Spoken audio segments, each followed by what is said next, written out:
సమోసా ఇలా చేయండి. అచ్చం బయట కొనుక్కునలాగానే ఉంటాయి. కానీ ఆయిల్ అయితే చాలా తక్కువ ఉంటుంది. ఫస్ట్ మైదా పిండిని తీసుకోవాలి. ఒక బౌల్‌లో మైదా పిండిని తీసుకొని కొంచెం సాల్ట్ ఇంకా ఆయిల్ యాడ్ చేసుకోవాలి. ఆ తర్వాత కొంచెం కొంచెం వాటర్‌ని కలుపుకుంటూ మెత్తగా పిండి ముద్దలాగా కలుపుకొని ఒక 5 మినిట్స్ కవర్ చేసి పక్కన పెట్టేయాలి.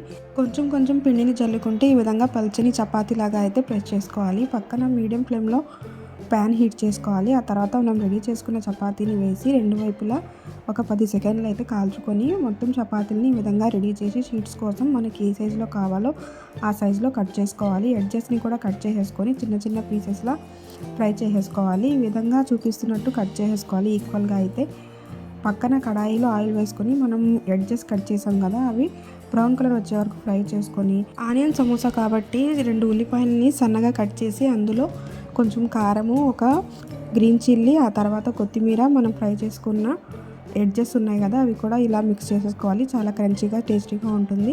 ఆ తర్వాత నేను వీడియోలో చూపిస్తున్నట్టు ఈ విధంగా అయితే షీట్స్ని ఫోల్డ్ చేసుకోవాలి. ఫస్ట్ టైం అయితే కొంచెం హార్డ్గా అనిపిస్తుంది. కొంచెం వీడియోలో చూపిస్తున్నట్టు మీరు కూడా ట్రై చేయండి. తర్వాత ఫిల్ చేసేసుకోవాలి. ఫిల్ చేసుకొని మైదా పిండిని ఒక చిన్న బౌల్లో కొంచెం వాటర్ యాడ్ చేసుకొని మిక్స్ చేసుకోవాలి. ఆ తర్వాత ఎడ్జెస్ని ఈ విధంగా వీడియోలో చూపిస్తున్నట్టు కవర్ చేసుకుంటే మనకి సమోసా అనేది రెడీ అయిపోతుంది.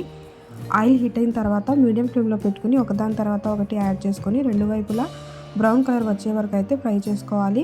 బయట కొన్న సమోసా కన్నా ఇంట్లో మనం హైజీనిక్గా ప్రిపేర్ చేస్తే చాలా బాగుంటుంది. షీట్స్ ఉంటే ఇలా స్ప్రింగ్ రోల్ కూడా చేసుకోవచ్చండి రౌండ్గా. ఆ తర్వాత బ్రౌన్ కలర్ వచ్చిన తర్వాత సర్వింగ్ ప్లేట్లో తీసుకొని వేడివేడిగా సర్వ్ చేసుకోవడమే. మీరు కూడా ట్రై చేసి రెసిపీ నచ్చితే ఛానల్ని సబ్స్క్రైబ్ చేసుకోండి. Thank you so much for watching.